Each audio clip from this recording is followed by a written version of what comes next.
আসসালামু আলাইকুম সুধী দর্শকবৃন্দ, আশা করছি সবাই ভালো আছেন। আমরা কিন্তু প্রতিনিয়ত বিভিন্ন ধরনের ব্যথা নিয়ে ভুগি। কিছু ব্যথা ঘাই মারে, কিছু ব্যথা চিলিক পারে, কিছু ব্যথা জ্বালাপোড়া করে, এরকম বিভিন্ন ধরনের ব্যথা নিয়ে কিন্তু আমরা জর্জরিত। কিন্তু ব্যথার আসল কারণটা জানতে না পারার কারণে দীর্ঘদিন ধরে দেখা যায় ডায়াগনোসিস ঠিকমতো হয় না এবং আমরা বস্তায় বস্তায় ওষুধ খেয়ে যাচ্ছি। তো এই ব্যথা সমস্যার সমাধান নিয়ে বরাবরের মতোই আমরা চলে এসেছি আপনাদের সকলের প্রিয় স্বাস্থ্য বিষয়ক আয়োজন এসএটিভির জনপ্রিয় সরাসরি প্রচারকৃত অনুষ্ঠান এসপি হসপিটাল ডক্টর চেম্বারে। আপনাদের সাথে পুরোটা সময় জুড়ে আমি থাকছি ডক্টর তাসমিয়া আহমেদ হুমা উপস্থাপনায়। আমাদের সাথে আজকে আপনাদের এই সমস্যা সমাধানের লক্ষ্যে আছেন ব্যথার একজন জাদুকর, যাকে আপনারা সবাই চিনেন, doctor Mohammad Ibrahim Khalil, senior consultant SP hospital, সহযোগী অধ্যাপক ফিজিওথেরাপি বিভাগ, ঢাকা কলেজ অফ ফিজিওথেরাপি।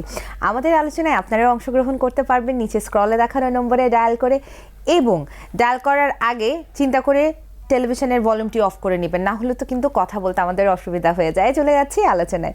কেমন আছেন? আলহামদুলিল্লাহ, আপনি কেমন আছেন? আলহামদুলিল্লাহ ভালো আছি। এই যে আমি জিনিসগুলো বললাম, ব্যথার কিন্তু অনেক ধরন, এখন সবগুলো ব্যথার কারণ জানা আমাদের পক্ষে সম্ভবও হয় না, এবং দেখা যায় যে একটা ব্যথা নিয়ে দীর্ঘদিন ধরে আমরা ভুগছি কিন্তু সেই ব্যথার কারণটাও আমরা ঠিকমতো জানি না। তো একটু জিজ্ঞেস করে নিব যে অনেক পেশেন্টই আসেন বলে যে চিলিক মেরে ব্যথা করে জায়গায় জায়গায়, জয়েন্টে জয়েন্টে চিলিক পাড়া ব্যথা। এই চিলিক পাড়া ব্যথাটা আসলে কেন হয়? জি ধন্যবাদ, আপনি ঠিকই বলেছেন। আসলে পেশেন্ট বিভিন্ন ধরনের পারসেপশনে বলে আমাদের কাছে এসে, তার মধ্যে চিলিক মারা একটা। এটা হচ্ছে যখন কোনো নার্ভে কম্প্রেশন হয়। আমাদের বডিতে কিন্তু সুতার মতো কারেন্টের ওয়্যার মধ্যে কতগুলি নার্ভ রয়েছে। এই নার্ভগুলি তার ডিস্ট্রিবিউশন, যেমন কোমরে যদি কোনো জায়গায় ডিস্ক প্লাস থাকে তাহলে পায়ের নিচ পর্যন্ত চিলিক মারতে পারে, ঘা মারতে পারে, যেটা আপনি বললেন। অনেক সময় ঝিনঝিন অবশ ভাবার হতে পারে। ঠিক একইভাবে যদি আমাদের ঘাড়ে ওরকম কোনো নার্ভে কম্প্রেশন থাকে, সেটা যেই কারণেই হোক না কেন, অনেক সময় ডিস্ক প্লাসের জন্য হয়, অনেক সময় স্পাইনাল স্টেনোসিসের জন্য হয়, অনেক সময় লিস্থেসিসের জন্য হয়, সার্ভাইকাল স্পন্ডোলাইসিসের জন্য হয়, লাইটিসের জন্য হয়, হটেভার যেটা হোক, মোট কথা নার্ভে যদি চাপ পড়ে তাহলে এই ধরনের চিলিক মারাটা হবে। এবং ঘাড়ে যদি এই ধরনের ঘটনা ঘটে তাহলে হাত পর্যন্ত তার ঝিনঝিন অবশ, চিলিক মারা, অবশ হওয়া, অনেক সময় মনে হয় একটা গ্লাসও ধরতে কষ্ট হয়, গ্রিপিং করতে কষ্ট হয়, অনেক সময় মনে হয় ঘাড়টা একদম ছিঁড়ে পড়ে যাবে ঘাড়ে হইলে। এই ধরনের সমস্যাগুলি প্রায় আসলে, এবং অনেকে বেশি বেশি যে কমপ্লেনগুলি আমাদের কাছে এখন আসে, আপনার প্রায় প্রশ্নের প্রেক্ষিতে বলছি যে রাত্রে ঘুমায় থাকলে বা যে হঠাৎ করে পা টান মারে, এই জিনিসটা কিন্তু এখন অহরহ আমরা পাচ্ছি যে টান মারাটা। এই টান মারাটার মূল কথা হলো যে টান আসলে কোনো পেরিফেরাল কোনো ডিস্টাল পার্ট থেকে হয় না, এটা কোনো একটা মূলে একটা কারণ রয়েছে। এই কারণটায় যখন আঘাত করে, অর্থাৎ নার্ভের রুটে যখন আঘাত করে, তখন বিভিন্ন ধরনের সিমটম বা উপসর্গ পেশেন্ট প্রকাশ করে এসে আমাদের কাছে। এটাই তাদের কমপ্লেন আসলে। আচ্ছা, এখন অনেক ক্ষেত্রে এই যে টান মারার ব্যাপারে আমি বলছি, টান কিন্তু বিভিন্ন জায়গায় ধরার পর দেখা যায় যেটা ধরেই বসে আছে, রাতেও না। এটা আমি আমার নিজের ক্ষেত্রে যদি বলি, সারাদিনে দেখা যায় যে কাজের মাঝখানে হঠাৎ করে পায়ে টান খাচ্ছে, না হলে তো পেটেও টান খায় অনেক সময়। এই মাসেলটা যে আটকে যায়, এই মাসেল ছাড়াতে অনেক কষ্ট হয়। তো আমি এটা থেকে পরিত্রাণের জন্য কি করতে পারি? ধন্যবাদ, আপনি ঠিকই বলেছেন। আমি একটু বলি যে টান পড়াটা আবার দুই ধরনের হয়। একটা হলো পিউরলি আপনি যেটা বলছেন যে মাসেল ক্রাম যেটা বলি আমরা, এটা ইলেকট্রোলাইট ইমব্যালেন্সের জন্য ইউজুয়ালি হয়। আমরা সারাদিন যখন কাজ করি, দাঁড়িয়ে বসে অথবা হাঁটাহাঁটি করে মাসেলগুলো ফ্যাটিক হয়ে যায়, যেটা আমরা বলি মাসেল দুর্বলতা, এই জন্য অনেক সময় হয়। তার সাথে যদি আনুষঙ্গিক ইলেকট্রোলাইট ইমব্যালেন্স তার আগে থেকে থাকে তাহলে এটা আরও এক্সাজারেটেড হয়, নাম্বার ওয়ান। নাম্বার টু হচ্ছে যেটা যদি নার্ভে কম্প্রেশনের জন্য অনেক সময় হয়, হ্যাঁ, যেটা হচ্ছে ঘুমের ঘরে হঠাৎ করে ইনভলান্টারি মুভমেন্ট আমরা বলি, এটা অনেক সময় হয়। এটা কিন্তু আসলে পিউরলি নার্ভের জন্য হয়। আর সাধারণত আপনি যেটা বলছেন এটা অ্যাবডোমিনাল মাসেলে ঠিকই বলছেন হয়, আর একটা হয় কাপ মাসেলে, যেটা থোরার মাসেল আমরা বলি, কারণ আমাদের থোরার মাসেলকে বলা হয় পেরিফেরাল হার্ট। এখানে কিন্তু সার্কুলেশন ইলেকট্রোলাইট ইমব্যালেন্স হলে অনেক সময় এটা হয়। পরিত্রাণের উপায় খুব সহজ। দেখেন, এই ধরনের জিনিসগুলি নোন কেস আমরা বলি যে এটা আসলে কোনো প্যাথোলজি না, কোনো রোগ থেকে উৎপন্ন না, যে এটার জন্য অনেক ডায়াগনস্টিক বা ইনভেস্টিগেশন করে আমাদেরকে বের করতে হবে। এটা কিন্তু একেবারে মেকানিক্যাল কজ। জাস্ট কোনো জায়গায় হচ্ছে মাসেলের ইমব্যালেন্স আছে, ইলেকট্রোলাইট ইমব্যালেন্স আছে, অথবা কোনো জায়গায় দেখা যাচ্ছে যে সার্কুলেশন হ্যাম্পার করছে, অথবা নার্ভে কোনো জায়গায় কম্প্রেশন আছে। সো এগুলোকে মেকানিক্যালি কারেকশন করে দিলেই, এবং এটার একমাত্র সলিউশন হচ্ছে মডার্ন ফিজিওথেরাপি বা অত্যাধুনিক ফিজিওথেরাপি, যেটাকে আমরা বলি থেরাপিউটিক এক্সারসাইজ, যেটা এভিডেন্স বেসড প্র্যাকটিস। অর্থাৎ এখানে যে জিনিসটা সবচেয়ে বেশি আগে দরকার সেগুলো একজন দক্ষ ফিজিওথেরাপি, যেটা আমরা বলি স্পেশালাইজড ইন ফিজিওথেরাপি ফিল্ড। যে কোনো জায়গায় আসলে ট্রিটমেন্ট করলেও পেশেন্ট অনেক সময় প্রতারিত হচ্ছে। তারা বলে যে ফিজিওথেরাপি তো দিলাম, অনেকদিন ভালো হচ্ছে না। কিন্তু সঠিক যদি এইভাবে ডায়াগনোসিস করে যে কি কারণে আসলে সমস্যাটা হলো, সেটা যদি ফিজিওথেরাপি দিয়ে সেইভাবে গোল সেট করে দেওয়া হয়, তাহলে আমার মনে হয় এটার জন্য খুব একটা কষ্ট পেতে হয় না, এবং এটা সলিউশন খুব ইজিলি হয়ে যায়। মোট কথা হচ্ছে এটা রিমেডি বা পার্মানেন্ট সলিউশন হচ্ছে ফিজিওথেরাপি, এবং অবশ্যই সেটা সঠিক ফিজিওথেরাপি। ধন্যবাদ এত সুন্দর করে বুঝিয়ে বলার জন্য। একটা ফোন চলে এসেছে, আমরা একটু নিয়ে নিচ্ছি। দর্শক শুনতে পাচ্ছেন? হ্যালো, আসসালামু আলাইকুম। ওয়ালাইকুম আসসালাম। হ্যাঁ, আপনার নাম এবং বয়স বলে সমস্যাটি বলে ফেলুন। আমার নাম জিয়াল, আমার বয়স 40 বছর। জি বলুন। আমার ওই যে ডায়াবেটিস আছে, তো আমার পা গুলা মাঝে সাঝে একটু কিন কিন করে উঠে, পায়ের আঙ্গুলের পেট গুলা তালাগুলা কিন কিন করে মাঝে সাঝে উঠে। জি, আচ্ছা। আপনার কোমরে ব্যথা আছে, হাঁটুতে বা পায়ের গোড়ালিতে এরকম ব্যথা আছে? হ্যাঁ, হাঁটুতে ব্যথা আছে, একটু কোমরেও ব্যথা আছে। অনেক সময় কাজ করলে, কাজ করার পর উঠার পর একটু ব্যথা করে, আচ্ছা সোজা হয়ে ঠিক পারতেছি না। আচ্ছা, ঠিক আছে, আপনার উত্তরটা দিচ্ছি। দেখেন, উনি ডায়াবেটিক পেশেন্টের যে ঝিনঝিন উনি বলছে, এটা মূল কারণ হচ্ছে সার্কুলেশন হ্যাম্পার। এটাকে আমরা বলি ইসকেমিক কন্ডিশন। কারণ এই ধরনের পেশেন্টে দেখা যাচ্ছে পেরিফেরাল সার্কুলেশন হ্যাম্পার ঘটে। আমরা অনেক সময় কি দেখি যে ডায়াবেটিক ফুট হয়, ডায়াবেটিক নিউরোপ্যাথি হয়। এটার মূল কারণ হচ্ছে সার্কুলেশন হ্যাম্পার। ইসকেমিক কন্ডিশন থেকে প্রথমে ব্ল্যাকিশ হয়ে যায় ফুটটা, আস্তে আস্তে অনেক কিন্তু পচনও ধরে আর কি, আনফর্চুনেটলি। সো দর্শক, আপনাকে বলবো আপনার ওরিড হওয়ার কিছু না। এটা ডায়াবেটিক রোগীদের একটা কমন ফিচার।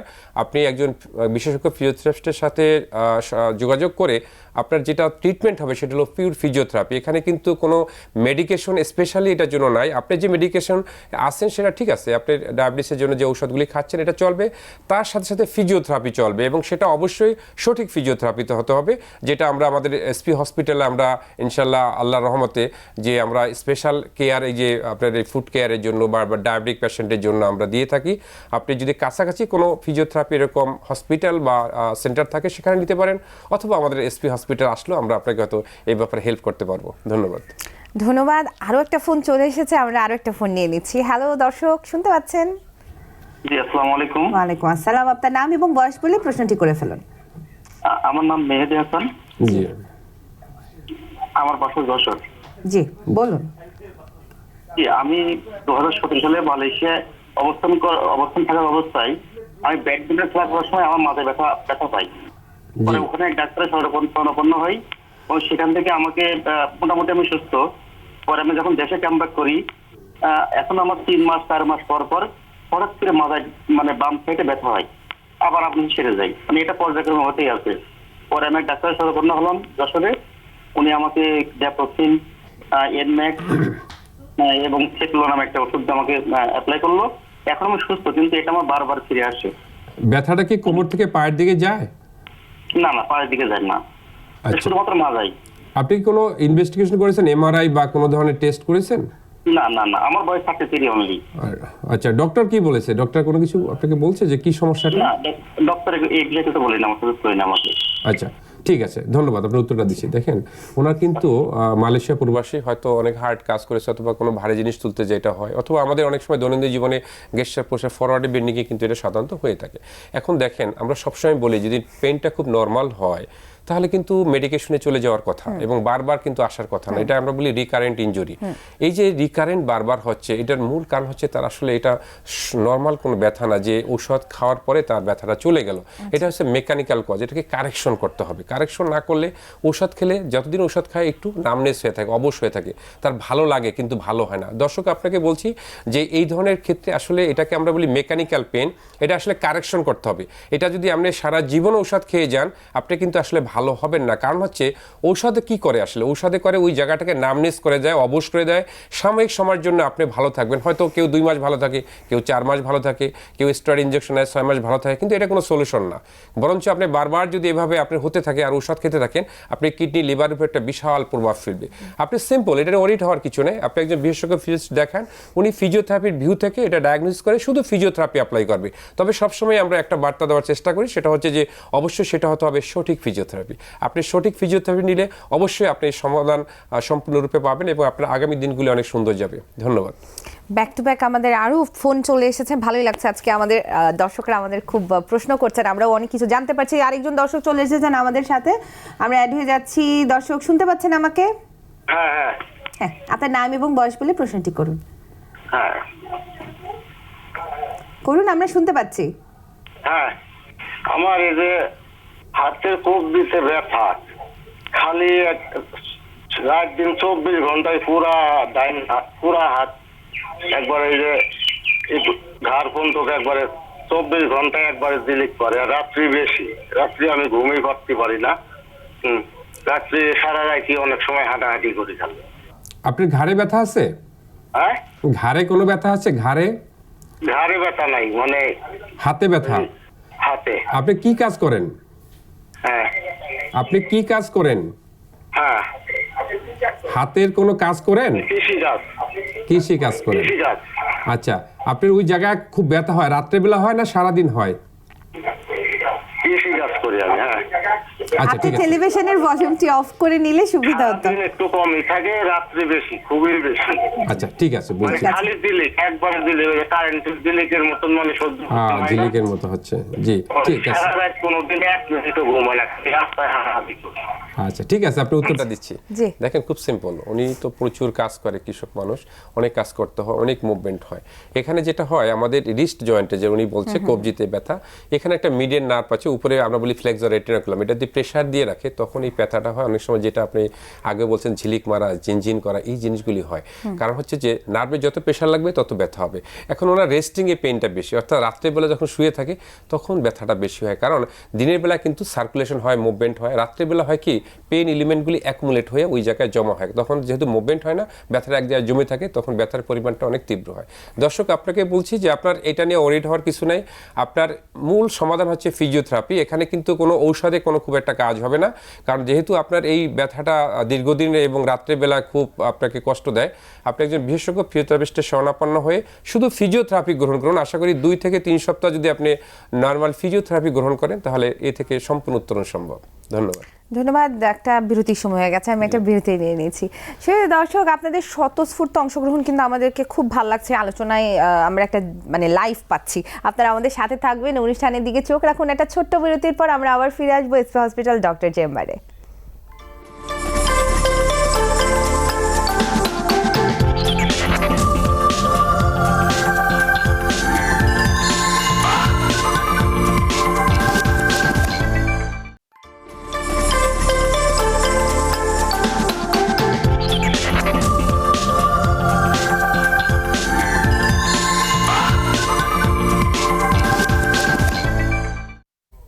সুধী দর্শকবৃন্দ, বিরতির পর ফিরে এলাম এসএ টিভির জনপ্রিয় স্বাস্থ্য বিষয়ক আয়োজন এসপি হসপিটাল ডক্টর চেম্বারে। কথা বলছিলাম অপারেশনবিহীন ঘাড়, কোমর এবং হাঁটু ব্যথার আধুনিক চিকিৎসা নিয়ে। আমাদের সঙ্গে আছেন প্রফেসর ডক্টর ইব্রাহিম খলিল। ব্যথার অনেক কাহিনী আমরা শুনছি, কিন্তু এই ক্ষেত্রে অনেক ক্ষেত্রে দেখা যায় যে ব্যথা থেকে উত্তরণ করতে না পেরে অপারেশন হচ্ছে এবং অপারেশনের পরেও ব্যথা যাচ্ছে না। রিসেন্টলি আমার কাছে একটা পেশেন্ট এসেছিলেন, বললেন যে ওনার মেরুদণ্ডের একটা হাড় ক্ষয়ে গেছিলো, যার কারণে অপারেশন করতে হয়েছে, কিন্তু অপারেশনের পরেও এখন মেরুদণ্ডের ব্যথা যায় নাই, আগের মতোই ব্যথা কন্টিনিউ করছে। এখন উনি কি করবেন, আমি একটু যদি জানতে জি পারি। ধন্যবাদ। দেখেন, ইউজুয়ালি আমরা বলি এসপি হসপিটাল থেকে একটা স্লোগান হচ্ছে যে এই ধরনের যখন যদি এটা ডিসপ্লাপসের জন্য হয়ে থাকে, পিএলআইডির জন্য, এটা সার্ভাইকেলে যদি হয় তাহলে আমরা বলি সার্ভাইকেল ডিস্ক প্রলাপস, কোমরে হলে আমরা বলি PLID, prolapse lumbar interval disc. যদি এরকম হয় তাহলে কিন্তু আমরা সাধারণত সাজেশন দিই অপারেশন না করার জন্য, নাম্বার 1। এখন অপারেশন করে কেন ভালো হচ্ছে না, সেটার কারণ হচ্ছে আমি সবসময় বলি যে আমাদের মেরুদণ্ডের হাড়গুলি সুপিসের মতো সাজানো সুন্দরভাবে। যখনই আপনি একটা জায়গায় হাত দিলেন, তখন কিন্তু হয়তো অপারেশন করার পরে সাকসেসফুল হয়, আমরা বলি ডিসেক্টমি, বাট উপরের যে হাড়গুলি আছে ওইটা আস্তে আস্তে আস্তে আস্তে আস্তে সময়ের সাপেক্ষে আবার চেপে যায়। তখন দেখা যায় ডিস্কে আবার চাপ দিয়ে ডিস্কে আবার বালজিং করে, তখন পার্শ্ববর্তী নার্ভকে আবার প্রেশারাইজড করে, যার জন্য দেখা যায় আগেরটা সাকসেসফুল হলো, পরবর্তী আরেকটা ডিস্কে আবার সমস্যা আছে। ইভেন কি যেটা করেছে ওইটা তো অনেক সময় সমস্যা হয় যদি সাকসেসফুল না হয়। আমি ধরে নিলাম সাকসেসফুল, কিন্তু তারপরে যে সমস্যাটা হয়, যে কমপ্লিকেশন আপনার অপারেশন, সেটা হচ্ছে যে অন্য ডিস্কগুলি কিন্তু আবার প্রেশারাইজড হয়, যার জন্য ওইটা বালজিং হয়ে যখন সেন্ট্রাল নার্ভাস সিস্টেমকে অর্থাৎ স্পাইনাল কর্ড এবং স্পাইনাল নার্ভকে যখন কম্প্রেশন করে, তখন কিন্তু ঠিক একই আগের মতো সিমটম প্রকাশ পায়। দেখা যায় ব্যথাটায় কোমর থেকে পায়ের নিচে দিকে যাচ্ছে, ঘাড়ে যদি অপারেশন হয়ে থাকে হাত পর্যন্ত চলে আসছে। গতকাল একটা পেশেন্ট আমাদের এখান থেকে রিলিজ হয়েছে, বাট আনফর্চুনেটলি তার কিন্তু এর আগে অপারেশন হয়েছিল, তার হয়েছিল সার্ভাইকেল মাইলোপ্যাথি। খুব কমন, কিন্তু এটা ঘাড়ে প্রচন্ড রকমের তার কিন্তু স্পাইনাল কর্ডকে কম্প্রেস করে রাখছে এবং তার অপারেশন হয়েছে। অপারেশন হওয়ার পরে কিন্তু তার কোনোই আসলে লাভ হয় নাই, কারণ সিমটম আগের মতো অ্যাজ ইউজুয়াল। তো গতকালও আমরা যখন একটা এমআরআই করলাম, তখন দেখলাম যে তার আগের যে মানে এমআরআইয়ের অবস্থা এবং আপনার অপারেশন সেম। তার মানে কি অপারেশন সাকসেসফুল না। আচ্ছা, এটা নিয়ে আমরা কথা বলবো, একটা ফোন নিয়ে নিচ্ছি একটু মাঝখানে। হ্যালো দর্শক, শুনতে পাচ্ছেন? জি, জি, আপনার সমস্যাটি বলে ফেলুন, বয়স এবং নাম বলে। বয়স 52 বছর। জি বলুন। সমস্যাটা বলুন। সমস্যা মাজায়, হলে মাজা ডান পাশের মাজায় মেরুদণ্ডের পাশে থেকে জি ব্যথা 3 বছর আগে। জি আমি গ্রামে, আমার বাড়ি কুষ্টিয়া ভেড়ামারা, এখানে কুষ্টিয়াতে ওষুধ নিউরো মেডিসিন ডাক্তারের দেখাইছি, দেখা কোনো কাজ হলো না, পরিবর্তন হলো না। তো রাজশাহী গেলাম, রাজশাহীতে যে পপুলারে যে মোহাম্মদ আলী দেখালাম, দেখানোর পরে উনি MRI করতে বললেন। MRI করে রিপোর্ট দিল যে MRI এ মাজার রোগে 4 জায়গায় চাপা খায় আছে। জি জি চিকিৎসা দিল, থেরাপি দিল, দেওয়ার পরে দিলাম, দিয়ে ভালো হয়ে গেল। হঠাৎ দেখেন এই বছরে আবার ওই একই অবস্থা। এখন ওর থেকে মাজায় থেকে ডান পায়ের পুরা পাই এক সাইড দিয়ে ব্যথা, জি যন্ত্রণা, অতিরিক্ত যন্ত্রণা, ব্যথা। জি জি এখন কি করণীয়? জি দেখেন, খুব চমৎকার, আপনার উত্তরটা দিচ্ছি। দেখেন, পেশেন্টের আসলে যে সমস্যার, এখানে আমরা বলি যে প্রত্যেকটা ঔষধের যেমন একটা অ্যাকশন আছে, প্রত্যেকটা ট্রিটমেন্টের একটা ডিউরেশন আছে। ওনার অপারেশন করার নাই, কিন্তু MRI করছে, MRIতে তার কিন্তু PLID ধরা পড়েছে এবং ঔষধ খেয়েছে। ঔষধ খাওয়ার পরে এবং ফিজিওথেরাপি দিয়েছে, বলছে কিছুটা ভালো হয়েছিল কিন্তু আবার হয়েছে। এখন কেন হয়েছে, এটা হলো প্রশ্ন হচ্ছে, এই প্রশ্নটা সবাই করে থাকে। মূল কারণটা হচ্ছে যে ডিউরেশন তাকে ফিজিওথেরাপিটা দিতে হবে সেটা হয়তো উনি নেননি। আরেকটা হতে পারে যে ফিজিওথেরাপি দেওয়া হয়েছিল সেটা হয়তো বা একদম পারফেক্টলি দেওয়া হয় না। কারণ আমরা SP হসপিটাল থেকে আমাদের একটা স্লোগান থাকে যে PLID রুগী আসলে ভালো করা, যদি এটা মেকানিক্যাল কজে হয় এবং অ্যাটলিস্ট গ্রেড 3-র মধ্যে থাকে, PLID যে 4টা গ্রেড আছে, তাহলে এটা কিন্তু ভালো হতে বাধ্য, আমরা ধরে নিই। এক্সেপশনাল কেস তো আলাদা, সেটা আমরা বলছি না, বাট সাধারণত এই ধরনের কেসগুলিতে যদি সঠিক ফিজিওথেরাপি হয়, কারণ এখানে আসলে অনেকে দেখা যায় যে ফিজিওথেরাপি দিচ্ছে, বাসা থেকে এসে ফিজিওথেরাপি দিচ্ছে, আবার চলে যাচ্ছে। ডিস্ক প্রলাপসে যেটা হয় যে ডিস্কটা বালজিং হয়ে ফেটে যে ওই নিউক্লিয়াসটা বের হয়ে যায়। এখন আপনি যখনই ফিজিওথেরাপি দিচ্ছেন তখন একটু ভালো লাগতেছে, আবার বাসায় যখন যাচ্ছেন প্লাস মাইনাস হয়ে যাচ্ছে, আবার সেই অবস্থা। তারপর হয়তো উনি ফিজিওথেরাপি দিয়ে কিছুটা আরাম পেয়েছে, কিন্তু আসলে আমরা এই ধরনের ক্ষেত্রে যখন পেশেন্ট এভাবে কমপ্লেন থাকে যে আমি আগেও ফিজিওথেরাপি নিয়েছি অথবা অনেকদিন যখন ফিজিওথেরাপি নিচ্ছি ভালো হচ্ছে না, এই ধরনের পেশেন্টের ক্ষেত্রে আমরা আসলে বলি যে আপনাকে রেস্টের থেকে ফিজিওথেরাপি নিতে হবে, যেটা আমাদের SP হসপিটালে খুব সুন্দরভাবে ম্যানেজ হয়। আমরা হসপিটালে পেশেন্টকে 3 থেকে 4 সপ্তাহ রেখে এবং আমাদের যে প্রোটোকল বা ফিজিওথেরাপির প্রোটোকল গাইডলাইন অনুযায়ী আমরা ফিজিওথেরাপি ডেইলি 4 বার করে দেওয়া হয়। এবং এই ধরনের রোগীদের ডিস্ক প্রলাপসের যেটা সমস্যা, অর্থাৎ এটা হিলিং হয়ে যায় এবং সারাউন্ডিং মাসলগুলোকে ডেভেলপ করে দেওয়া হয়, পাওয়ারফুল করে দেওয়া হয়, যাতে পরবর্তীতে তারা ডিস্ক প্রলাপসের সম্ভাবনা না থাকে। কারণ ডিস্কগুলি এমনভাবে সাজানো থাকে যে চারপাশে যে সারাউন্ডিং মাসেলগুলি স্ট্রং না হয়, কারণ মাসেলগুলি হলো পিলারের মতো কাজ করে একটা বিল্ডিংয়ের পিলার যেমন স্ট্রং হলে বিল্ডিংটা দাঁড়িয়ে থাকে, তার ফাউন্ডেশন স্ট্রং হলে সে ভালো মজবুত হয়। ঠিক আমাদের বডির মাসেলগুলি যদি দুর্বল হয়ে যায় কোনো কারণে, এবং ডিস্ক প্রলাপসের কারণে তো অবভিয়াসলি হয়ই, এই ক্ষেত্রে কিন্তু মাসেল পাওয়ারটাকে বাড়িয়ে দিতে হয়, মাসেলের ফ্লেক্সিবিলিটি এক্সটেনশনলি বাড়িয়ে দিতে হয়, অ্যাজ ওয়েল অ্যাজ রেস্টে রেখে ডিস্কটাকে হিলিং করতে হয়। এই 3টা জিনিস যদি কম্বিনেশন হয় তাহলে কিন্তু 100% সাকসেসফুল। দর্শক, আপনাকে বলছি যে আপনার এটা আসলে যেটা হচ্ছে, আনফর্চুনেটলি ট্রিটমেন্ট করেছেন, ভালো ছিলেন কিছুদিন, কিন্তু পুরোপুরি সারে নাই। এটা মূল কারণ হচ্ছে যে আপনাকে কোনো একটা রিহ্যাবিলিটেশন হসপিটালে ভর্তি থেকে 3 থেকে 4 সপ্তাহ যদি আপনি ফিজিওথেরাপি নেন, তাহলে কিন্তু আপনি যে আরোগ্যর যে পার্সেন্টেজ সেটা শতভাগ হবে। আপনি অবশ্যই একটা রিহ্যাবিলিটেশন হসপিটালে ভর্তি থেকে ফিজিওথেরাপি গ্রহণ করুন, অথবা যদি সম্ভব হয় আমাদের SP হসপিটালকে স্বাগতম। আমাদের SP হসপিটালে কিন্তু এই ধরনের যে সমস্যা খুব সুন্দরভাবে হলিস্টিক অ্যাপ্রোচের মধ্যে এবং এক্সপার্ট টিমের মাধ্যমে সরাসরি বিশেষজ্ঞ ফিজিওথেরাপিস্টের তত্ত্বাবধানে থেকে ফিজিওথেরাপি দেওয়া হয় এবং রোগী আলহামদুলিল্লাহ ভালো হয়ে বাসায় চলে যায় এবং দৈনন্দিন কাজে তার আর কোনো সমস্যা হয় না। ধন্যবাদ। ব্যাক টু ব্যাক আরো একটা ফোন চলে এসেছে, নিয়ে নিচ্ছি। হ্যালো দর্শক, শুনতে পাচ্ছেন? জি জি ম্যাডাম, বলেন। জি, আপনার নাম এবং বয়স বলে সমস্যাটি বলুন। আসসালামু আলাইকুম ম্যাডাম, আমার নাম রাসেল, আমার বয়স 40। সমস্যাটা বলুন। জি, আমার ঘাড়ে ব্যথা এবং কি মাঝে ব্যথা স্যার। আমি অনেকদিন যাবত 2020 থেকে এই ব্যথাটা ভোগ করতেছি। ঘাড়ের ব্যথা কি ছড়ায় যায়, হাতে আসে, আবার কোমরের ব্যথা কি পায়ের দিকে যায়, এরকম হয়? এর আগে পায়ের বাইরের দিকে গেছিল, এখন আবার ওইটা গেছে গা, এখন ওই যে ঘাড়ে আর ওই যে মাথায় খুবই ব্যথা স্যার, আমার তো উঠতেই খুব কষ্ট হয়। আচ্ছা, আপনি কোনো ইনভেস্টিগেশন করেছেন, ডক্টর দেখিয়েছেন? জি স্যার, দেখাইছি স্যার। কি বলছেন ওটা, বা কোনো ইনভেস্টিগেশন?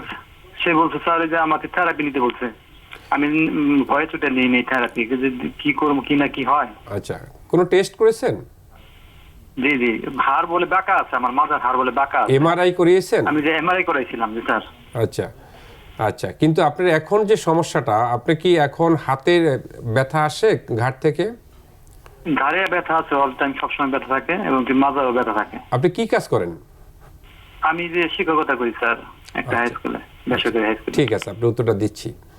দেখেন, ওনার কিন্তু দুটো সমস্যা। একটা হচ্ছে ঘাড়ের সমস্যা, উনি শিক্ষক মানুষ, দীর্ঘক্ষণ হয়তো বা ওনার লেখালেখি কাজ করতে হয়, পড়াশোনা করাতে হয়, খাতা দেখতে হয় অনেক শেষ, এবং দেখা যায় আনফর্চুনেটলি অনেকে না বুঝে দেখা যায় দীর্ঘক্ষণ কাজ করে, আমরা বলি পশ্চাৎ সিনড্রোম। এতে কি হয়, পিছনের মাসলগুলো ওভার স্ট্রেচিং হয়, প্রচণ্ড ব্যথা হয়, এবং এই সামনের মাসলগুলি আস্তে আস্তে শর্ট হয়ে যায়, যার জন্য কিন্তু ব্যথাটা পার্মানেন্ট হয়ে যায়। এটা পার্মানেন্ট কন্ট্রাকচার আমরা বলি। এটা একটা ডাবল হচ্ছে ওনার ঘাড়ে। আর কোমরে যেটা, সেটা অলরেডি উনি বলছেন যে এমআরআই করেছে, হাড় বাঁকা বলছে। আসলে হাড় বাঁকা হোক আর ডিস্ক প্রলাপস হোক, এটা মেকানিক্যাল কজ, এটা কিন্তু আসলে কারেকশন করতে হবে। এটা কিন্তু যদি শুধু ঔষধ খায় তাহলে হয়তো সাময়িক ব্যথার একটু উপশম তার মনে হবে, কিন্তু কারেকশনটা হবে না। কারেকশন যে পর্যন্ত না হবে সেই পর্যন্ত ভালো হবে না, কারণ ঔষধে ওই জিনিসটা নামনেস করে দেয়। তো ওনার দুটো সমাধান করতে হবে। দর্শক, আপনাকে বলছি, আপনার জন্য ঘাড়ের যেটা, এটার জন্য জাস্ট ফিজিওথেরাপি দিয়ে আপনার মাসেলগুলোকে ডেভেলপ করলেই ইনশাল্লাহ এটা ভালো হয়ে যাবে। কারণ আপনার এটা ঘাড়ের যে সমস্যা, ঘাড়েই যেহেতু থাকে, এটা মাসেলের কোনো ইমব্যালেন্স রয়েছে, এটাকে কারেকশন করতে হবে, মাসেলকে পাওয়ারফুল করতে হবে। আর কোমরে যেটা বলছেন সেটা হচ্ছে হাড়ের বাঁকা বলছেন, এটা হাড়ের বাঁকা অথবা ডিস্ক প্রলাপ যাই হোক না কেন, এটাকে কারেকশন করতে হবে। আপনি অবশ্যই একজন বিশেষজ্ঞ ফিজিওথেরাপিস্টের তত্ত্বাবধান থেকে ফিজিওথেরাপি গ্রহণ করুন, এবং সেটা অবশ্যই সঠিক ফিজিওথেরাপি হতে হবে। কারণ হচ্ছে যে ফিজিওথেরাপিতে কারেকশন না হয় তাহলে কিন্তু আপনার কোনো লাভ হবে না। কারণ ঔষধের মতো ফিজিওথেরাপি কিন্তু আপনি যখন দিবেন আপনার কাছে কিছুটা আরাম মনে হবে, কিন্তু আরাম মনে হলেও যদি পার্মানেন্ট সলিউশন আপনার তখনই হবে যদি আপনার এটা কারেকশন হয়। তো এই জন্য আপনার কাছাকাছি যদি এরকম কোনো এক্সপার্ট ফিজিওথেরাপিস্ট থাকেন অর্থাৎ স্পেশালাইজড ফিজিওথেরাপিস্ট থাকে, তাহলে সেখানে আপনি ফিজিওথেরাপি নিতে পারেন, অথবা আমাদের এসপি হসপিটালে এসে আপনি দেখাতে পারেন। আমরা চেষ্টা করব আপনি সমাধান করার জন্য। ধন্যবাদ। আচ্ছা, ধন্যবাদ। আমাদের ফিজিওথেরাপির ব্যাপারে দর্শকদের একটা জিজ্ঞাসা থাকে যে কিছু কিছু ফিজিওথেরাপি তো আপনাদের থেকে শুনে যে থেকে দিতে হয়, আবার অনেকে তো যাওয়া আসা করেও দেয়, অনেক সময় ফিজিওথেরাপি সেন্টার থেকেই বলে যে থাকা লাগবে না। তো আসলে কোনগুলোর জন্য থাকা লাগে আর কোনগুলোর জন্য থাকা লাগে না, এটা যদি একটু ক্লিয়ার করে বলতেন। জি, ধন্যবাদ। দেখেন, এটা দুইটা ক্যাটাগরি, ঠিকই বলছেন। যদি এমন হয় যে মাসেলে স্ট্রেইন হয়েছে, মাসেল ইনজুরি হয়েছে, আমরা ডায়াগনোসিস দেখি শুধু মাসেলে সমস্যা, মাসেল ইনজুরি হয়েছে, সেটা খেলতে যা হোক, কাজ করতে যা হোক, এখানে কিন্তু যে এসে দিলে হবে, কোনো সমস্যা নেই। যদি লিগামেন্ট ইনজুরি হয়, সেটা গ্রেড 1-এ থাকে, কমপ্লিট টিয়ার না হয়, এটাও কিন্তু সেন্টারে যে এসে দিলেও চলবে। বাট যদি এমনটি হয় যে তার ডিস্ক প্রলাপস হয়েছে, এবং ডিস্ক প্রলাপসের আবার গ্রেড আছে, যদি তার গ্রেড 1-এ থাকে তাহলে কিন্তু এসে যেয়ে দিলেও হবে। বাট যদি দেখা যায় 2+3 বা 3+ হয়ে গেছে 4-এর কাছাকাছি, সেই ধরনের ক্ষেত্রে কিন্তু অবশ্যই রোগীকে রেস্টের থেকে ফিজিওথেরাপি গ্রহণ করতে হবে। এটি হচ্ছে মূল মন্ত্র। ধন্যবাদ। আমাদের আরেকটা ফোন চলে এসেছে, নিয়ে নিচ্ছি। হ্যালো দর্শক, শুনতে পাচ্ছেন?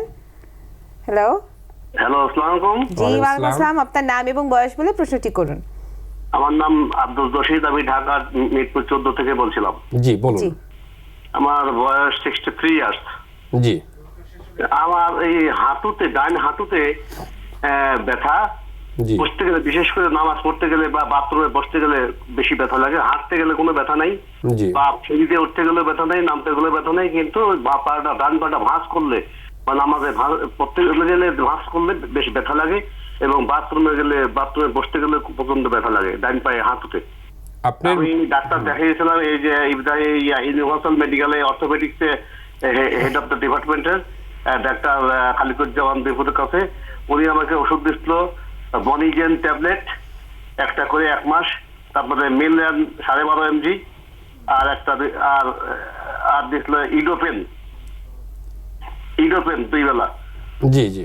ইডোপেন 300, এটা খাইছি, কিন্তু খাওয়ার পরে কিন্তু আমার খুব একটা উপকার মনে হচ্ছে না। আপনার কোমরে এবং পায়ের গোড়ালিতে বা পায়ের পাতায় কোনো না, অন্য কোথাও কোনো ব্যথা নাই, শুধু আমার ব্যথাটা হচ্ছে এই মানে নামাজ পড়তে গেলে যে হাঁটুটা ভাঁজ করে বসতে হয়, এইটা, এবং বাথরুমে বসতে গেলে পরে। আচ্ছা, হাই কমোড ব্যবহার করি, বাথরুমে বসতেই পারি না। আচ্ছা, আপনি উত্তরটা দিচ্ছি। জি, দেখেন খুব সিম্পল, কিন্তু ওনার কোমরও ব্যথা নাই, ওনার পায়ের গোড়ালিতে ব্যথা নাই, হাঁটুতে ব্যথা। এখন হাঁটুতে ব্যথা, এটা ওনার বয়স কিন্তু 63। এটা আমরা বলি এইজিং এ মাসেলগুলি কিন্তু দুর্বল হয়ে যায়। আমাদের উপরের নিচে যে হাড় আছে, এটা যখন মাসেলগুলি দুর্বল হয়ে যায় আস্তে আস্তে বসে যায়।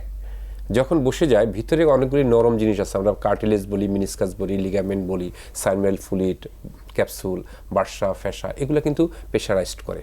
প্রেশারাইজড করলে আস্তে আস্তে প্রথমে ইনফ্লাম হয়, আমরা মেডিকেল ভাষায় ফুলি, তখন ব্যথা হয়, আস্তে আস্তে আস্তে আস্তে এটা যে এক্সাইট করতে থাকে এবং একসময় দেখা যায় যে মাসেলগুলি আরও দুর্বল হয়ে যায়। তখন কিন্তু দেখা যায় যে মাসেল যে এই যে বসতে গেলে যে ওনাদের যে স্ট্রেচিংটা হয়, মাসেলটাতে স্ট্রেচিং হয় যখন বসতে যায়, তখন ওইটা কিন্তু ক্যাপাসিটি ওটা থাকে না, তখন ওইটা কিন্তু ব্যথা, তীব্র ব্যথা অনুভব করে, কারণ মাসেলটা তখন ফ্যাটিক হয়ে যায়। দর্শক, আপনাকে বলছি, আপনার সমস্যাটা কিন্তু খুব সিম্পল।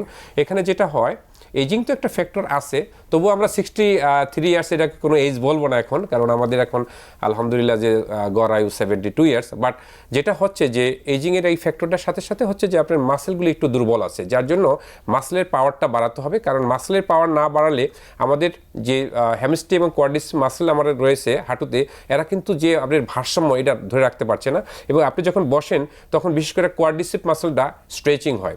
যখন স্ট্রেচিং হয় তখন দেখা যাচ্ছে যে ব্যথাটা অনুভব হয়, অথবা সে অ্যালাউ করছে না, যার জন্য কিন্তু তখন আপনি ডিসকমফোর্ট হয়। ঠিক কোমরটে গেলেও কিন্তু ঠিক একই অবস্থা হয়, কারণ কোয়াড্রিসেপস মাসেল আমরা যেটা বলি উপরে যে মাসেলটা আমাদের আছে সেটা কিন্তু স্ট্রেচিং হয়। স্ট্রেচিং করতে গেলে যে তার যে ক্যাপাসিটি দরকার সেটা মাসেল হারিয়ে ফেলছে। আপনার এটা মাসেলটা শুধু ডেভেলপ করে দিলে হবে, এবং জয়েন্টের যে গ্যাপটা এটা কমে গেছে, এটাকে ডিস্ট্রাকশন বা ট্রাকশন করে যদি গ্যাপিংটা তৈরি করে দেওয়া যায়, তাহলে কিনা আলহামদুলিল্লাহ আপনি আগের মতো নর্মাল আবার বসতে পারবেন, কোনো কষ্ট হবে না। আপনি অবশ্যই একজন বিশেষজ্ঞ ফিজিওথেরাপিস্টে দেখিয়ে ফিজিওথেরাপি গ্রহণ করুন, অন্য কোনো কিছু দরকার নেই, কোনো ঔষধের দরকার নেই, কারণ মনে রাখবেন এটা কোনো অসুখ না যে ঔষধ খেতে হবে। ধন্যবাদ। ধন্যবাদ এত সুন্দর করে বুঝিয়ে বলার জন্য। আরেকটা বিরতির সময় হয়ে গেছে, নিয়ে নিচ্ছি। দর্শক, নিয়ে নিচ্ছি একটা ছোট্ট বিরতি। বিরতির পর আমরা আবার ফিরে আসবো এসপি হসপিটাল ডক্টর চেম্বারে। ততক্ষণ আমাদের সাথে থাকুন, চোখ রাখুন এসটিভির পর্দায়।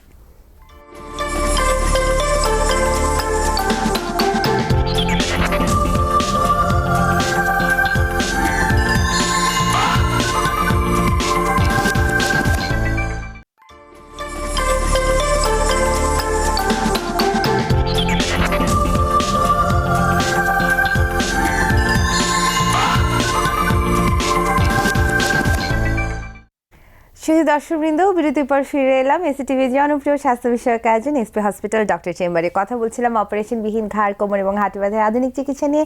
আমাদের সঙ্গে আছেন প্রফেসর ডক্টর মোহাম্মদ ইব্রাহিম খলিল। একটু জিজ্ঞেস করি যে ইদানিং দেখা যাচ্ছে অনেক পেশেন্ট আসছে যারা ঘাড়ে ব্যথার একটা কমপ্লেন করছে, যে যখন হাত উঠাতে যায় প্রচণ্ড ব্যথা হয় কিন্তু হাত উঠাতে পারছেন না।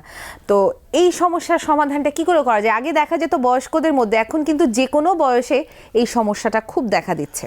হ্যাঁ, ঠিকই বলছেন। আগে বয়স্কদের দেখা যেত, এবং দেখা যেত যে ডায়াবেটিক পেশেন্ট যাদের তাদেরই সাধারণত হয়, এবং রিসার্চ তো তাই বলছে যে প্রায় 30% বা 35% যাদের ডায়াবেটিক পেশেন্ট তাদের হয়। তাহলে নর্মালদের কেন হচ্ছে? নর্মালদের হওয়ার পিছনে দুটো কারণ আছে। একটাকে আমরা বলি স্পন্টেনিয়াস প্রাইমারি ফ্রোজেন শোল্ডার, যেটা হচ্ছে যে কারণে হতে পারে। এটা কি হয়, ক্যাপসুলটা ইনফ্লাম হয় এবং সাইনোভিয়াল শিট আছে আমাদের জয়েন্টে, এটা ইনফ্লাম হয়। তখন যদি সে রেস্ট্রিক্টেড করে, মুভমেন্ট তখন করে না, মুভমেন্ট না করতে করতে ওটা রেস্ট্রিক্টেড হয়ে যায়। ফ্রিজের পানির একটা যেমন জমাট বেঁধে যায়, বরফ হয়ে যায়, এটাও জমাট বেঁধে যায়। এটা গেলো এক শ্রেণী। আবার অনেক সময় দেখা যায় ডায়াবেটিক নাই, কিন্তু আগে তার কোনো নেকের সার্জারি ছিল, অথবা পড়ে যায় কোনো ব্যথা পেয়েছিল, অথবা শোল্ডার জয়েন্ট ডিসলোকেট ছিল, অথবা শোল্ডার জয়েন্টে অপারেশন ছিল, এটার কারণে হতে পারে। আরেক শ্রেণীর লোকের হতে পারে যে ডায়াবেটিক নাই বাট তার ক্রনিক কার্ডিয়াক পেশেন্ট, তার হতে পারে। আচ্ছা। আবার এক ধরনের পেশেন্টের হতে পারে যাদের অলরেডি আপনার ডায়াবেটিস ডেভেলপ করে ফেলছে, তাদের ক্ষেত্রেও কিন্তু হতে পারে। আবার কারো টেন্ডেন্সি টু ডায়াবেটিস, অর্থাৎ ডায়াবেটিস ঠিক এখন বলবো না, কিন্তু ডায়াবেটিসের হতে যাচ্ছে, এরকম তাদেরও কিন্তু কিছুটা ব্যথা হতে পারে। তো এই বিভিন্ন ক্যাটাগরি সমস্যা যাই থাকুক না কেন, সমাধান একটাই, সেটা হচ্ছে যে এখানে ক্যাপসুল এবং লিগামেন্টে এবং সাইনোভিয়াল শিটে প্রবলেম হয়, এটাকে জাস্ট স্ট্রেস করে দিলে কিন্তু সমাধান হয়ে যায়। এটা কিন্তু কোনো এরকম অনেকে কিন্তু এটা স্টেরয়েড ইনজেকশন দেয়, এগুলো কিন্তু আননেসেসারি, দরকার নেই। কারণ ওইটা কি করে, কিছুদিন নামনেস করে রাখে এবং জয়েন্টটাকে নড়বড়ে করে ফেলে যায়, উইকার করে ফেলে। আবার অনেকে দীর্ঘদিন ঔষধ খায়, এটা না খেয়ে বরঞ্চ জাস্ট ফিজিওথেরাপি নিলে এটা রিমিডি করা যায়। আচ্ছা, ধন্যবাদ। একটা ফোন চলে এসেছে, নিয়ে নিচ্ছি। হ্যালো দর্শক, শুনতে পাচ্ছেন?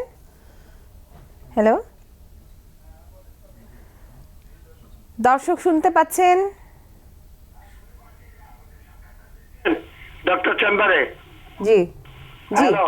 জি, আমরা শুনছি, আপনি নাম এবং বয়স বলে প্রশ্নটি করে ফেলুন। হ্যাঁ, তো এই ডাক্তার সাথে আলাপ করা যাবে তো? জি জি জি বলুন, শুনতে পাচ্ছি। আমার নাম দীনবন্ধু কুমার, যশোর থেকে বলছি। জি। আমি যশোর কলেজে অ্যাসিস্ট্যান্ট প্রফেসর ছিলাম। জি 10 বছর রিটায়ার্ড হয়ে গিয়েছি। আমার বয়স 70 বছর। জি আমার এই স্পাইনের কর্ডের সমস্যা করেছিল।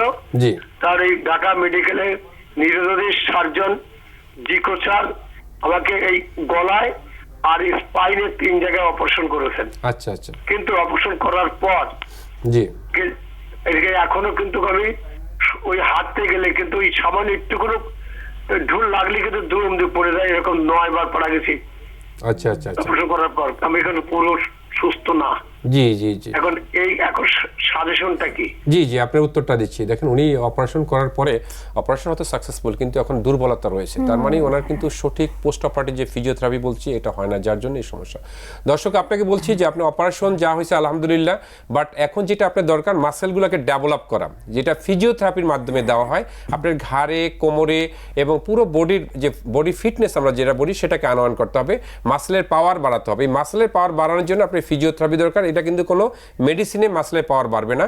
আপনি যে কোনো একটা রিহ্যাবিলিটেশন হসপিটালে ভর্তি থেকে ফিজিওথেরাপি নেন, অথবা আমাদের এই এসপি হসপিটালে আমরা খুব যত্ন সহকারে এই মাসেলগুলোর পাওয়ার যদি বাড়িয়ে দিতে পারি আপনাকে, আশা করি আপনার দৈনন্দিন কাজ অনেক সহজতর হবে। ধন্যবাদ। অনেক পেশেন্টদের দেখা যাচ্ছে যে ডায়াবেটিসের জন্য তারা ইনজেকশন নিচ্ছেন কমানোর জন্য, ওজন কমানোর জন্য। তো ওজন কমাতে গিয়ে দেখা যাচ্ছে যে পায়ের কাফ মাসেল থেকে শুরু করে পায়ের মাসেলগুলো খুব বেশি শুকিয়ে যাচ্ছে শরীরের তুলনায়, হাঁটতে চলতে তাদের দুর্বলতা শুরু হয়ে গেছে। তো এই যে মাসেলগুলো এইভাবে শুকিয়ে যাচ্ছে, এটার ক্ষেত্রে আসলে কি করা যায়? আচ্ছা, দেখেন, খুব চমৎকার প্রশ্ন। এটা প্রায় আমাদের কাছে আসে রোগীর, যে আমার এক পায়ে শুকিয়ে গেছে আর এক পা ঠিক আছে, বা হাতে এরকম, বা মাসেল। এটার মূল যেটা কারণ হচ্ছে আমরা বলি যে মাসেল অ্যাট্রোপি। কারণ যেটাই থাকুক না কেন, দেখেন যে কোনো কারণে, যে কোনো অপারেটিভ কেসে হতে পারে, নর্মালি জেনেটিক কেসে হতে পারে, অনেক সময় দেখা যায় কনজেনিটালও হয় অনেকের ক্ষেত্রে। হ্যাঁ, যে ডেভেলপমেন্টাল যেটা আমরা বলি যে অ্যানোমালি, সেটার জন্য হতে পারে। কিন্তু মূল ট্রিটমেন্ট কিন্তু এখানে কোনো মেডিকেশন না, মূল ট্রিটমেন্ট হচ্ছে ফিজিওথেরাপি। যে মাসেল বালটা কমে গেছে, এটাকে ফিজিওথেরাপির মাধ্যমে তার মাসেল ভলিউমটাকে নিয়ে আসতে হবে, সার্কুলেশনটা সঠিক নিয়ে আসতে হবে, নিউট্রিশন সাপ্লাইটা, অক্সিজেন সাপ্লাইটা, এবং এটার জন্য দরকার হলো ফিজিওথেরাপি। ফিজিওথেরাপির মাধ্যমে যদি এটা করা যায়, এটা হলো পার্মানেন্ট সলিউশন, এবং অন্য কোনো ওয়েও নাই যে আপনি করার পরে এটা আসলে সলিউশন হবে। এবং হয়তো এটা একটু সময় সাপেক্ষ ব্যাপার। এটা কোনো একটা রিহ্যাবিলিটেশন হসপিটালে ভর্তি থেকে যদি ফিজিওথেরাপি নেয়, যেটা আমাদের এসপি হসপিটালে দেওয়া হচ্ছে, তাহলে কিন্তু এটা আসলে সমাধানটা অনেক সহজতর হয়। আপনাদের সাথে যোগাযোগ করার জন্য পেশেন্টরা অনেক সময় জিজ্ঞেস করে কিভাবে সিরিয়াল পাবো, কিভাবে যোগাযোগ করব, এই বিষয়টা যদি একটু জানান। জি, ধন্যবাদ। আমাদের আসলে পাওয়া অনেক সহজ। আমাদের এসপি হসপিটাল সকাল 10টা থেকে দুপুর 2টো পর্যন্ত, এবং বিকেল 5টা থেকে রাত 8টা পর্যন্ত প্রতিদিন, মানে ছুটির দিন সহ, ঈদের দিন সহকারে, সরকারি ছুটি সব দিনে আসলে খোলা থাকে, এবং পাওয়াটা খুব ইজি। আপনারা আমাদের এসপি হসপিটালে গুগলে যেয়ে যদি সার্চ করেন এসপি হসপিটাল লিখে, তাহলে অনেকগুলি নাম্বার পাবেন। ওখান থেকে আপনি অ্যাপয়েন্টমেন্ট দিতে পারেন, অথবা যদি আমাদের পার্সোনাল নাম্বারটা লিখে দিতে চান, আমি বলছি 01711901205। আমি আবার বলছি 01711901205। আর আমাদের হসপিটাল তো আপনারা জানেন ঢাকা শ্যামলীতে। ধন্যবাদ।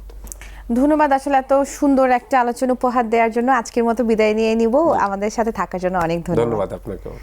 দর্শক, আমাদের অনুষ্ঠান আপনাদের ভালো লাগে জানি, কারণ আজকেও আমরা বুঝতে পেরেছি এত সুন্দর একটা আলোচনা হয়েছে। আপনারা প্রশ্ন করেছেন, আমরাও অনেক উত্তর জানতে পেরেছি। তো যারা আজকে সকালের অনুষ্ঠানটা মিস করে গেছেন, অবশ্যই রাত 2টোর সময় অনুষ্ঠানের পুনঃপ্রচার হবে, দেখে নেবেন। আগামী অনুষ্ঠান দেখার আমন্ত্রণ জানিয়ে আজকে আর কথা বাড়বো না, বিদায় নিয়ে নিচ্ছি। ভালো থাকুন, সুস্থ থাকুন, আল্লাহ হাফেজ।